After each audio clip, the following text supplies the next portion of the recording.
Hello everyone, एक बार फिर से आप सबका स्वागत है chapter 1 set theory class 11th की इस वीडियो में।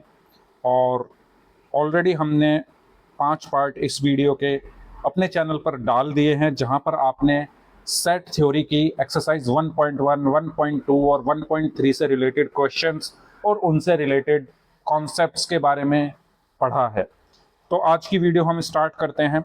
ये जो वीडियो है, ये जो क्लासेस हैं क्लास 11th स्टूडेंट के लिए तो हेल्पफुल ये है ही, साथ में 12th के स्टूडेंट्स के लिए भी ये हेल्पफुल है, क्योंकि ये जो सेट के कॉन्सेप्ट हैं ये हमें क्लास 12th में भी काम आते हैं, चाहे वो रिलेशंस एंड फंक्शन चैप्टर हो, चाहे वो कोई भी चैप्टर हो, ठीक है। और स्पेशली CUET का जो एग्ज़ाम देने वाले हैं 12th पास करने के बाद, वहाँ पर भी इससे रिलेटेड क्वेश्चंस पूछे जाते हैं। और जेई एग्जाम में मैं ये नहीं कहूँगा कि डायरेक्ट क्वेश्चन आएगा। जेई एग्जाम के जो बच्चे प्रिपरेशन कर रहे हैं, उनको अगर अपने बेसिक्स क्लियर करने हैं तो इस वीडियो की हेल्प वो ले सकते हैं। तो आइए शुरू करते हैं आज की वीडियो। और सबसे पहले हम बात करते हैं पिछली वीडियो में हमने क्या पढ़ा था। तो पिछली वीडियो में हमने वेन डायग्राम के बारे में पढ़ा था। वेन डायग्राम क्या होता है? वेन डायग्राम होता है पिक्टोरियल रिप्रेजेंटेशन, ठीक है। हालांकि लिखा हुआ है तो मैं दोबारा नहीं लिखता। वेन डायग्राम क्या होता है? Pictorial representation of sets. यानी हमने थोड़े दिन पहले सेट को रिप्रेजेंट करने के 2 तरीके पढ़े। पहला हमने पढ़ा था रोस्टर फॉर्म, और दूसरा हमने पढ़ा था सेट बिल्डर फॉर्म। इन दोनों ही तरीकों में हम एक सेट को रिप्रेजेंट करते थे। लेकिन ये जो तरीका है वेन डायग्राम्स, इसमें हम क्या करते हैं? पिक्चर की फॉर्म में सॉरी पिक्चर की फॉर्म में हम अपने सेट को रिप्रेजेंट करते हैं, ठीक है। अब उस पिक्चर की फॉर्म में रिप्रेजेंट करते कैसे हैं वो देखते हैं। तो जो हमारा सेट होता है, जो भी हमें सेट को रिप्रेजेंट करना है पिक्चर की फॉर्म में, तो उसमें जो यूनिवर्सल सेट होगा उसको हम रिप्रेजेंट करेंगे बाई रेक्टेंगल, और जो उस यूनिवर्सल सेट के सबसेट होंगे उनको हम रिप्रेजेंट करेंगे बाई सर्कल। कैसे करेंगे, क्या करेंगे, आप प्रीवियस वीडियो मेरी जाकर देख सकते हैं। वहां पर मैंने विद क्वेश्चंस इसको एक्सप्लेन किया है। मैंने 4 to 5 क्वेश्चंस इस पर कराए हैं प्रीवियस वीडियो में। आप जाकर वो जरूर देखिए, आपको अच्छी लगेगी और आपको वेन डायग्राम का कॉन्सेप्ट क्लियर हो जाएगा। तो वेन डायग्राम में हम क्या करते हैं? जो हमारा यूनिवर्सल सेट है उसको तो हम रिप्रेजेंट करेंगे रेक्टेंगल में, और जो यूनिवर्सल सेट के सबसेट्स हैं उनको हम रिप्रेजेंट करेंगे सर्कल्स में। कैसे करेंगे? जैसा कि मैंने बताया, आप पिछली वीडियोस में जाके जरूर देखिए, वहां पर डिटेल्ड एक्सप्लेनेशन है। तो ये हमने लास्ट वीडियो में यहां तक चीजें कवर कर ली थी। आज की वीडियो से हम स्टार्ट करने वाले हैं ऑपरेशन ऑन सेट्स के बारे में। तो ऑपरेशन ऑन सेट्स में हम पढ़ेंगे union of set, intersection of sets, difference of sets, और यहां पर ये लिखा हुआ है complement of set, complement of set. तो ये 4 ऑपरेशन हमें बेसिकली पढ़ने हैं। और आज की वीडियो में जो हम कवर करने वाले हैं वो यूनियन ऑफ सेट्स को कवर करने वाले हैं, इसकी प्रॉपर्टीज को हम कवर करने वाले हैं विद एग्जांपल। और दूसरी चीज, हम एक्सरसाइज 1.4 के क्वेश्चंस रिलेटेड टू यूनियन हम कवर करने वाले हैं। तो आज की वीडियो में जो हमारे कॉन्सेप्ट रहेंगे, सबसे पहले हम देखेंगे कि यूनियन हम निकालते कैसे हैं। उसके बाद हम प्रॉपर्टीज देखेंगे यूनियन की एग्जांपल्स के साथ। मैं आपको एक एक एग्जांपल के साथ हर प्रॉपर्टी को समझाऊंगा। और उसके बाद एक्सरसाइज 1.4 के जो क्वेश्चंस हैं जो कि यूनियन से रिलेटेड हैं उनको हम करेंगे। तो आइए शुरू करते हैं एक पॉजिटिव थिंकिंग के साथ। यूनियन ऑफ सेट पहला ऑपरेशन है हमारा, यूनियन ऑफ सेट। तो क्या होता है यूनियन ऑफ सेट में? तो अगर मेरे पास कोई एक सेट है ए, उसमें कुछ एलिमेंट्स हैं, फॉर एग्जांपल 2, 4, 6, 8, और एक सेट है बी जिसमें कुछ एलिमेंट्स हैं 3, 4, 5, 6, 7, और मुझसे कह रहा है कि आप बताओ इन दोनों का यूनियन क्या होगा। एक सेकंड, आप बताओ इन दोनों का क्या यूनियन क्या होगा। तो सबसे पहली चीज हम बात करते हैं सिंबल। तो यूनियन का जो सिंबल होता है वो होता है यू। और अगर हमें लिखना है ए और बी का यूनियन तो हम कैसे लिखेंगे, ए यूनियन बी। ठीक है, तो मुझे बेसिकली यहां पर क्या निकालना है, ए यूनियन बी को निकालना है, ए और बी का यूनियन निकालना है। यूनियन का मतलब क्या है कि भाई सब मिल जाओ। आपने सुना होगा यूनियन वर्ड। यूनियन वर्ड का मतलब क्या होता है कि सब लोग का मिल जाना, है ना, यूनिटी। यूनिटी यानी एकता। तो यहां पर भी यही होगा, दोनों सेट क्या होंगे, एक साथ मिल जाएंगे। और मिलेंगे इस तरीके से कि अगर कोई एलिमेंट दोनों सेट में है तो वो एक बार ही लिखा जाएगा। जैसे कि 4 जो है वो ए के पास भी है, 4 जो है वो बी के पास भी है, 6 जो है वो ए के पास भी है, 6 जो है वो बी के पास भी है। तो जब ये दोनों मिलेंगे तो 4 को मैं 2 बार नहीं लिखूंगा, सिर्फ एक बार लिखूंगा। 6 को मैं 2 बार नहीं लिखूंगा, सिर्फ एक बार लिखूंगा। कैसे, आइए देखते हैं। तो मैंने लिखा A union B is equal to 2,3, है ना, 2 यहां से लिया। या तो आप एक काम करो, ऐसे भी लिख सकते हो। कैसे, पहले ए के सारे एलिमेंट्स लिख दो, 2,4, 6, 8। अब बी के सारे एलिमेंट्स लिख दो, 3,4। 4 मैं ऑलरेडी लिख चुका हूं, 3,4, तो 4 तो मैं ऑलरेडी लिख चुका हूं तो नहीं लिखूंगा। फिर 5,6, 6 में ऑलरेडी लिख चुका हूं तो नहीं लिखूंगा, यानी 7। तो ये क्या हुआ, ए यूनियन बी। अब ऑर्डर मैटर नहीं करता, आप इसको ऐसे भी लिख सकते हो। अगर आप इसको 2, 3, 4, 5, 6, 7, 8, ये भी सही है, ये भी सही है, ये दोनों साइड्स इक्वल है। क्योंकि रोस्टर फॉर्म में जो एलिमेंट्स लिखे होते हैं उसमें ऑर्डर मैटर नहीं करता, आप आगे पीछे ऑर्डर कर सकते हैं एलिमेंट्स का। तो उम्मीद करता हूं आपको यूनियन समझ में आया होगा। यूनियन में क्या होता है, यूनियन में हम दोनों सेट्स को मिला देते हैं, मिलाने के बाद जो एलिमेंट बार बार आ रहा है उसको एक बार ही लिखते हैं, और इसका जो सिंबल होता है वो यू होता है। और लिखते कैसे हैं, इस तरीके से लिखते हैं। तो यूनियन ऑफ सेट की कुछ चीजें हम पढ़ लेते हैं, ये वही सब चीजें जो मैंने आपको बताई। The union of A and B is set which consists of all the elements of A and all the elements of B, the common elements taken only once, the common elements being taken only once।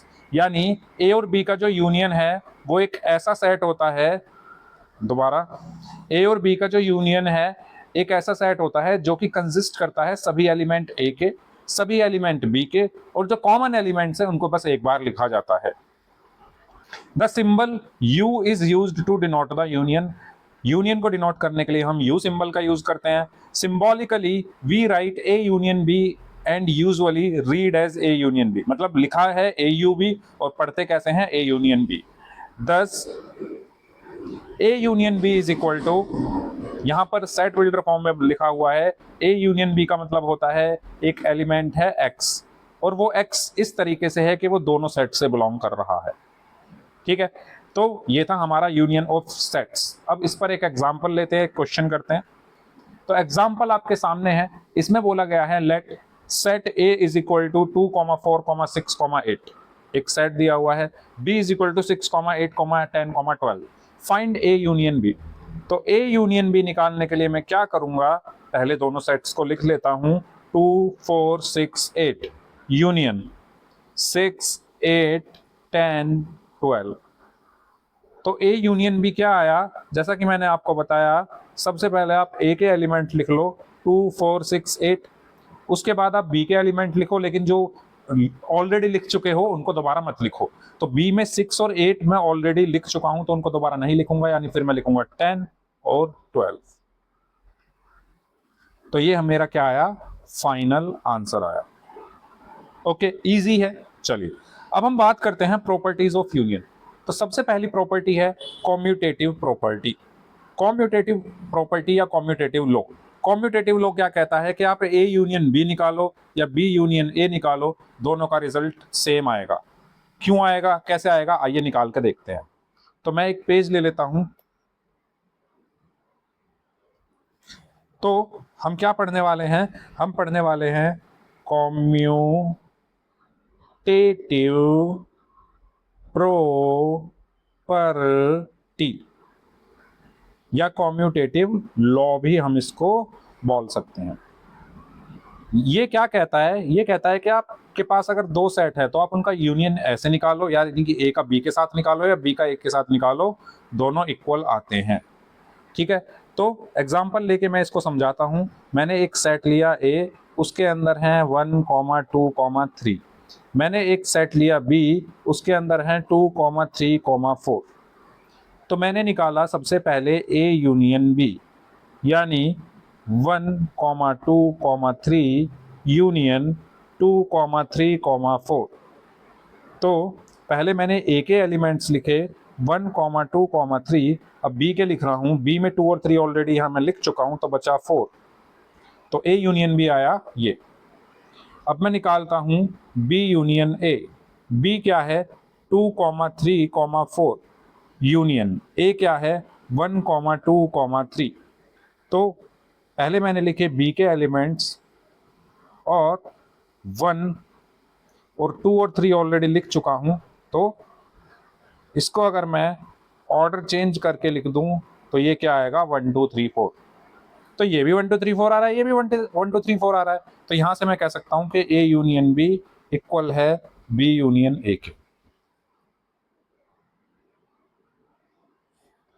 ठीक है, चलिए, तो ये property आप सभी को clear हो गई होगी। आइए बढ़ते हैं नेक्स्ट प्रॉपर्टी पे। दूसरी प्रॉपर्टी है एसोसिएटिव लॉ। एसोसिएटिव लॉ क्या कहता है कि चाहे पहले आप ए यूनियन बी निकालो फिर उसका यूनियन सी के साथ कर दो, या चाहे आप बी यूनियन सी निकालो और उसका यूनियन ए के साथ कर दो, रिजल्ट पे कुछ भी फर्क नहीं पड़ता। क्यों, कैसे? आइए फिर से एक एग्जांपल के थ्रू इसको समझते हैं। तो अगली प्रॉपर्टी क्या है? Associative law. एसोसिएटिव लॉ तो क्या कहता है एसोसिएटिव लॉ? एसोसिएटिव लॉ ये कहता है कि अगर आपके पास 3 सेट हैं ए बी सी, तो पहले चाहे आप इन दोनों का यूनियन निकाल के सी के साथ यूनियन ले लो, या वापस अगर आपके साथ वही सेट हैं ए बी सी, तो चाहे आप इन दोनों का यूनियन निकाल के इसके साथ यूनियन ले लो, दोनों का रिजल्ट सेम आएगा। कैसे? आइए लेट करके हम करते हैं। लेट, एक सेट है ए, उसके अंदर है 1, 2, 3। एक सेट है बी जिसके अंदर है 4, 5, 6। एक सेट है सी जिसके अंदर है मान लो 6। कुछ भी ले सकते हो आप। मैंने सबसे पहले निकाला ए यूनियन बी। तो ए यूनियन बी क्या हुआ? 1, 2, 3 यूनियन 4, 5, 6। ठीक है, यानी पहले मैं इसको सॉल्व कर रहा हूं, फिर इसका यूनियन सी के साथ ले लूंगा। तो ये कितना आया? पहले ए के सारे एलिमेंट्स फिर बी के सारे एलिमेंट्स। अब मैं निकालता हूं इनका यूनियन किसके साथ? सी के साथ। तो 1, 2, 3, 4, 5, 6 यूनियन सी कितना है? 6। तो ये कितना आया? 1, 2, 3, 4, 5, 6। ये मैंने लिखे ए यूनियन बी के एलिमेंट, और सी में 6 है जो कि मैं ऑलरेडी लिख चुका हूं, तो दोबारा नहीं लिखूंगा। यानी ये आया मेरा क्या? A union B union C. अब इस वाले पार्ट को सॉल्व कर रहा हूं, तो पहले मैं निकाल लेता हूं बी यूनियन सी। तो बी यूनियन सी क्या आएगा? बी है 4, 5, 6 यूनियन 6। अब आप ध्यान से अगर देखेंगे तो पहले मैं बी के एलिमेंट्स लिख रहा हूं, फिर सी में 6 आ रहा है जो कि मैं ऑलरेडी लिख चुका हूं, तो ये हो गया मेरा बी यूनियन सी। लेकिन अब मुझे यूनियन निकालना है ए के साथ। तो ए कितना है?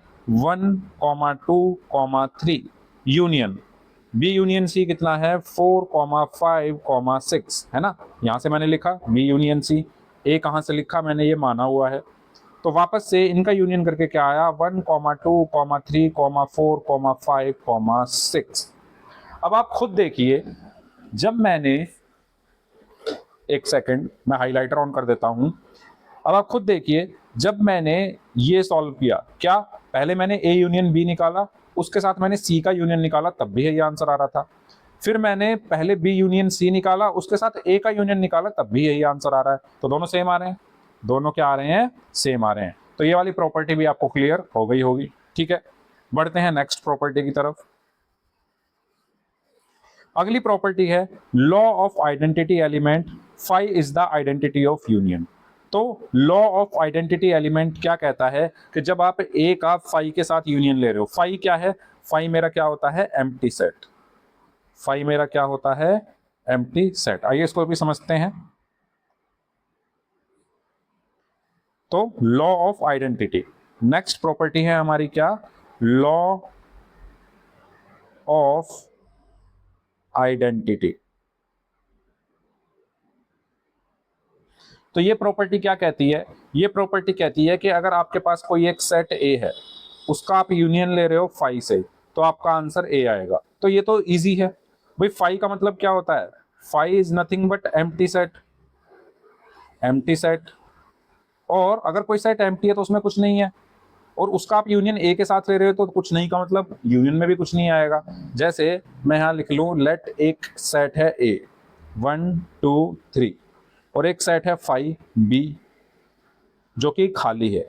तो अगर मैं ए यूनियन बी करूंगा तो इसका मतलब क्या है, 1 2 3 यूनियन फाई। अब आप खुद बताओ इसका यूनियन क्या होगा, पहले सेट ए के एलिमेंट, फिर बी में कुछ है ही नहीं तो कुछ लिखेंगे ही नहीं, तो वापस से क्या आया, ये ए ही तो आ गया। यानी बी की वैल्यू क्या थी, फाई, तो मैं यहाँ फाई लिख लेता हूं। तो यानी A union phi is equal to क्या आया, ए आया। तो ये भी हमने क्या किया, यहां पर प्रूव कर दिया। तो मैं आपको सारी की सारी प्रॉपर्टीज एक एग्जांपल लेकर समझा रहा हूं, उम्मीद करता हूं आपको ये सारी प्रॉपर्टीज क्लियर हो रही होंगी। नेक्स्ट प्रॉपर्टी है आइडेम्पोटेंट लॉ। आइडेम्पोटेंट लॉ क्या कहता है कि जब आप ए का ए के साथ यूनियन लोगे तो ए ही आएगा। तो आप लेके भी देख सकते हो, ठीक है। आइडेम्पोटेंट लॉ,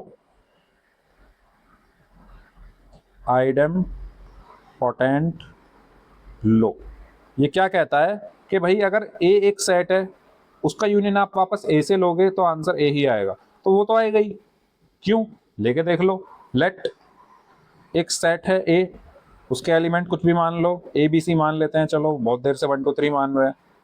तो ए यूनियन ए क्या होगा, A B C union A B C. तो पहले मैंने ए के एलिमेंट लिखे ए बी सी, अब इस ये एलिमेंट लिखूंगा, ये मैं ऑलरेडी लिख चुका हूं तो दोबारा नहीं लिखूंगा, और ये वापस से ए ही तो आ गया। ठीक है, यानी A union A is equal to क्या होता है, ए होता है आइडेम्पोटेंट लॉ, प्रूफ। क्लियर, आगे बढ़ते हैं। लास्ट प्रॉपर्टी है लॉ ऑफ यूनियन। ये क्या कहता है कि अगर आप यूनिवर्सल सेट से ए सेट का यूनियन निकालोगे तो आपको यूनिवर्सल सेट ही मिलेगा। देख लो कैसे मिलेगा। अगर मेरे पास कोई एक यूनिवर्सल सेट है, ठीक है, वापस से लिखता हूं, अगर मेरे पास कोई एक यूनिवर्सल सेट है 1 2 3 4 5 6 और एक सेट ए है जिसमें 2 और 3 है, एक सेट बी है इसमें 1 2 3 5 4 भी ले लेते हैं, या चलो 1 2 3 ले लेते हैं। अब अगर मैं U का यूनियन निकालूं A से तो क्या होगा, 1 2 3 4 5 6 यूनियन A कितना है 2 3। तो पहले मैंने U के सारे एलिमेंट्स लिखे 1 2 3 4 5 6, फिर A के एलिमेंट लिखूंगा 2 और 3 जो कि ऑलरेडी लिखे हुए हैं, तो वापस नहीं लिखूंगा। तो यहां पर ये वापस से U ही तो आ गया, देखो ये U ही तो है। तो यहां से हमें क्या पता चला कि U का U के साथ यूनियन जो है वो U ही आता है। तो ये हमारी सारी प्रॉपर्टीज थी यूनियन की। उम्मीद करता हूं आपको एग्जांपल्स के थ्रू सारी प्रॉपर्टीज क्लियर हो गई होंगी। क्यों ऐसा बोला गया, मैंने आपको सबके एग्जांपल दे देकर बताया। आप अपनी तरफ से खुद भी कोई भी एग्जांपल लेकर इन सब प्रॉपर्टीज को वेरीफाई कर सकते हैं। आइए आगे बढ़ते हैं। एक्सरसाइज 1.4 पर अब हम आ रहे हैं क्वेश्चन नंबर 1। तो क्वेश्चन नंबर 1 में हमसे कहा गया है find the union of each of the following pair of sets. हमें इन सब के क्या निकालने हैं, यूनियन निकालने हैं। तो फर्स्ट क्वेश्चन से शुरू करते हैं। फर्स्ट क्वेश्चन है, लिख लेते हैं पहले। एक्स एक सेट है जिसके अंदर लिखा हुआ है 1, 3, 5। वाई एक सेट है जिसके अंदर लिखा हुआ है 1, 2, 3। और हमसे कहा गया है कि आप इनका यूनियन निकालिए। फर्स्ट पार्ट तो बहुत इजी है, मैंने आपको निकालना सिखा ही दिया है। तो x यूनियन y कैसे निकलेगा, आप पहले x के सारे एलिमेंट लिख लो, अब y के लिख लो। लेकिन y में 1 मैं ऑलरेडी यहाँ लिख चुका हूँ, 2 नहीं लिखा तो 2 लिख लिया, 3 मैं ऑलरेडी लिख चुका हूँ। ठीक है, तो हमारा आंसर क्या होगा, सिर्फ यही एलिमेंट्स आएंगे यूनियन में। ठीक है, तो ये हमारा क्या हुआ, आंसर हो। सेकंड पार्ट में बोला गया है ए एक सेट है जिसमें सारे वोवल्स हैं, बी एक सेट है जिसमें ए बी सी है। ठीक है, तो ए एक सेट है जिसमें कौन कौन है, A comma E comma I comma O comma U. B एक सेट है जिसमें कौन कौन है, A comma B comma C. ये बहुत इजी क्वेश्चंस हैं, अब आप आसानी से कर सकते हो, लेकिन मैं वापस से बता रहा हूँ जस्ट फॉर योर अंडरस्टैंडिंग। तो यहाँ पर मैं क्या लिखूंगा, पहले ए के सारे एलिमेंट्स लिखे, ए ई आई ओ यू। फिर बी के लिखो, ए मैं ऑलरेडी लिख चुका हूँ, बी लिखा और सी लिखा। ये मेरा क्या हुआ, आंसर हो गया। ठीक है, थर्ड पार्ट अगेन मैं आपको क्लियर कर दूं कि आप ए बी सी एक साथ भी लिख सकते हो, मतलब बी और सी को यहाँ सेकंड और थर्ड पोजीशन पे भी लिख सकते हो। ऑर्डर से कुछ फर्क नहीं पड़ता, आगे पीछे आप कर सकते हो, कोई प्रॉब्लम नहीं। थर्ड में बोला गया है ए एक सेट है जिसमें x एक नेचुरल नंबर है और वो 3 का मल्टीपल है। तो ए एक सेट है उसमें सारे 3 के मल्टीपल्स यानी 3, 6, 9, 12, 15, 18 और ये चलता जाएगा। फिर बाद में बोला गया है बी एक सेट है, बी में क्या कहा गया है, एक सेकेंड, बी एक सेट है जिसमें x is a natural number less than 6, यानी 6 से छोटे नेचुरल नंबर। तो क्या होंगे, 1, 2, 3, 4, 5। उसके बाद बोला गया है ए यूनियन बी बताओ। तो ए यूनियन बी क्या होगा, देखो पहले आप ये लिख लो 3, 6, 9, 12, 15, 18 और ये आगे चलता जा रहा है, तो वो आगे हम चला देंगे बाद में। पहले बी के भी इसमें इंक्लूड कर लो, तो 1 आएगा, 2 आएगा, 3 मैं ऑलरेडी लिख चुका हूं, 4 आएगा, 5 आएगा और ये जो चलते हुए एलिमेंट्स है ये भी सारे ऐसे ही चलते जाएंगे। ठीक है, ये मेरा आंसर। फोर्थ पार्ट में क्या बोला गया है, ए एक सेट है जिसमें x नेचुरल नंबर है लेकिन वो 1 से शुरू होता है। ठीक है, अब इसमें देखो एक चीज ये लिखी हुई है कि x जो है वो 1 से तो बड़ा है लेकिन 6 से छोटा या 6 के बराबर है। तो यानी यहाँ पर x की वैल्यू क्या क्या हो सकती है, 1 तो नहीं होगी ना क्योंकि 1 से बड़ी है, तो 2, 3, 4, 5 और 6 के इक्वल हो सकती है, तो 6 भी होगी। तो यानी ये जो सेट है A उसमें कौन कौन से एलिमेंट है, 2, 3, 4, 5, 6। ठीक है, उम्मीद करता हूं क्लियर हुआ होगा आपको ये लैंग्वेज जो सेट बिल्डर फॉर्म में लिखी हुई है। उसके बाद बी एक सेट है उसमें x एक नेचुरल नंबर है जो कि 6 और 10 के बीच में है। यानी अब बोला गया है कि x जो है वो 6 से तो बड़ा है और 10 से छोटा है, तो x की वैल्यू क्या हो सकती है, 7, 8 और 9। तो बी सेट में क्या आएंगे, 7, 8 और 9। 6 क्यों नहीं आया, क्योंकि 6 से बड़ा है। अगर यहाँ इक्वालिटी का साइन और लगा होता तो मैं 6 भी इंक्लूड कर देता, जैसे यहाँ पे इक्वालिटी का साइन लगा हुआ है तो मैंने 6 को इंक्लूड किया हुआ है। ओके, क्या बोला मैंने, देखो दोबारा से, यहाँ पे इक्वालिटी का साइन लगा हुआ है, लेस देन और इक्वल टू, तो 6 मैंने यहाँ इंक्लूड कर दिया। अब यहाँ पर सिर्फ लेस देन का साइन है, उसके नीचे इक्वालिटी नहीं है, तो 6 को मैंने इसमें इंक्लूड नहीं किया। यहाँ पर भी लेस देन का साइन है लेकिन उसके नीचे इक्वालिटी नहीं है, तो मैंने 10 को इंक्लूड नहीं किया, तो 7, 8, 9 लिखे। तो अब यहाँ पर ए यूनियन बी क्या होगा, ए यूनियन बी। तो पहले सेट ए के एलिमेंट 2, 3, 4, 5, 6, फिर बी के एलिमेंट 7, 8, 9।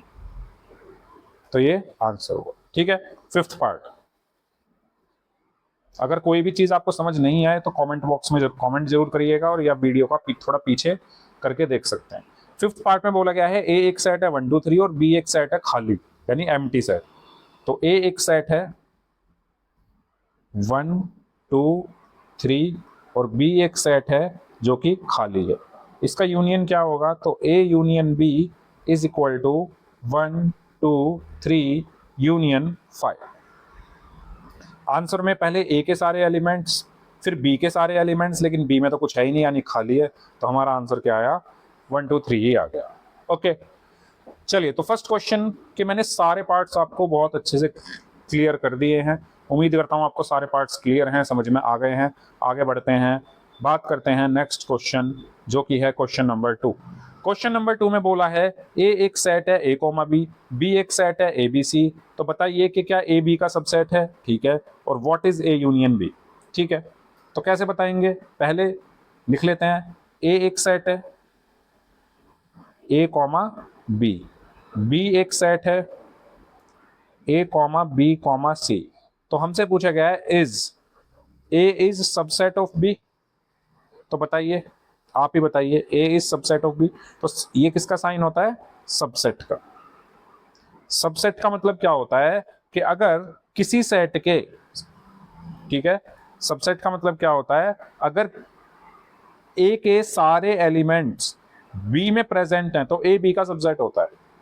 अगर ए के सारे एलिमेंट्स बी में प्रेजेंट हैं तो ए बी का सबसेट होता है। तो आप मुझे बताओ, क्या ए के सारे एलिमेंट्स बी में प्रेजेंट है?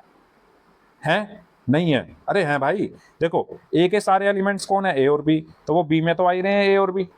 तो यानी यस, ए बी का क्या है? सबसेट है। तो इसका आंसर क्या होगा? यस। उसके बाद बोल रहे हैं what is A union B. तो ए यूनियन बी तो आपको निकालना आता ही है। ए यूनियन बी हम कैसे निकालेंगे? A comma B union A comma B comma C.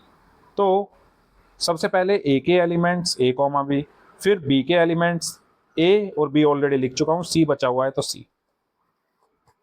Okay, तो ये था हमारा क्वेश्चन नंबर 2 एक्सरसाइज 1.4।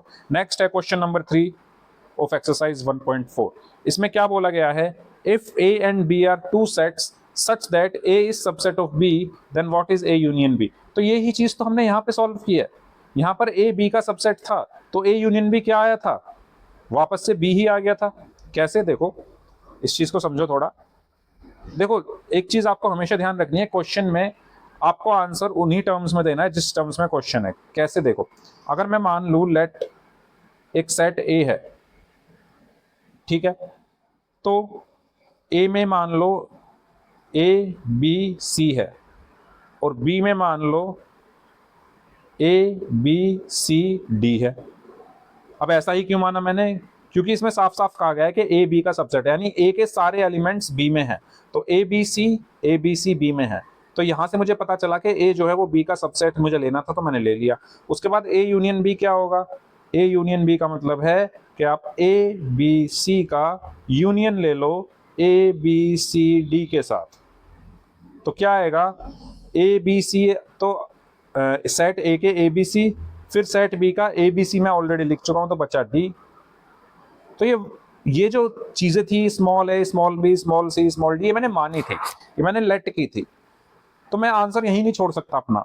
मुझे क्वेश्चन में ए और बी की फॉर्म में क्वेश्चन दिया हुआ है, तो आंसर मुझे ए और बी की फॉर्म में ही देना है। तो आपको ये देखना है कि इसका बी से क्या रिलेशन है या ए से क्या रिलेशन है। तो आप ध्यान से देखो, ये सेट बी ही तो है, ये सेट बी ही तो है।